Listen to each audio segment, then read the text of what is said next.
தமிழ் நண்பர்கள் அனைவருக்கும் வணக்கம். அக்னிச்சிறகு சேனல் சார்பாக இந்த வீடியோவுக்கு உங்களை அன்புடன் வரவேற்பது நான் உங்கள் கௌசி. கார்த்திக் ரேவதி சீரியலுடைய அடுத்த எபிசோடுக்கான ப்ரோமோ என்ன அப்படின்றத பார்க்கலாம். ரேவதி எழுந்து பார்க்குறாங்க. நம்ம நைட்டு படுக்கும்போது சாரியோடு இருந்தோம், இப்போ இன்னும் சுடியில் இருக்கிறோம், எப்படி மாறி இருக்கும், நம்ம வாமிட் பண்ணிவிட்டு அப்படியே தானே படுத்துட்டோம் அப்படின்னு சொல்லிட்டு சந்தேகத்தோடு நின்றுட்டு இருக்கும்போது அங்கே கார்த்தி சோபாவில் படுத்திருக்காங்க. அப்போ இவன் தான் நம்ம ட்ரெஸ்ஸை மாற்றிருப்பானோ அப்படின்னு சொல்லி கார்த்தியை கூப்பிட்டு விசாரிக்கிறாங்க. நைட் நான் படுக்கும்போது சேலை கட்டியிருந்தேன், இப்போ எழுந்து பார்த்தா சுடிதார் போட்டிருக்கேன், இதெல்லாம் நீ தானே பண்ணினது அப்படின்னு சொல்லி கார்த்தி மேலே கோவப்பட, அப்படிலாம் இல்லை அப்படின்னு கார்த்தி சொன்னாலும் ரேவதி கார்த்தியை நம்பாமல் கார்த்தியை திட்டிகிட்டு இருக்காங்க. அப்போ வெளியில் யாரோ காலிங் பெல் அடிக்கிற சத்தம். ஸோ அந்த இடத்துல கார்த்தி போய் கதவை திறக்கிறாங்க. அப்போது அங்கே வேலை பார்க்குற ஒரு அம்மா வர்றாங்க.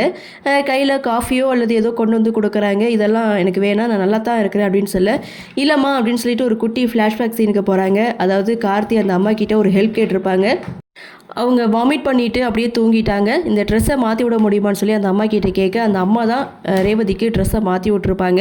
ஸோ அந்த விஷயத்த அந்த அம்மா மூலமாகவே இங்கே ரேவதி தெரிஞ்சுக்கிறாங்க.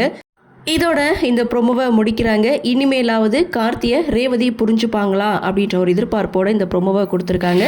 சரி, என்ன நடக்குது, என்ன மாதிரியான சுவாரஸ்யத்தோடு கதைக்கள நகர்வாக கொண்டு வராங்க அப்படின்றத நாமளும் பொறுத்திருந்து பார்க்கலாம்.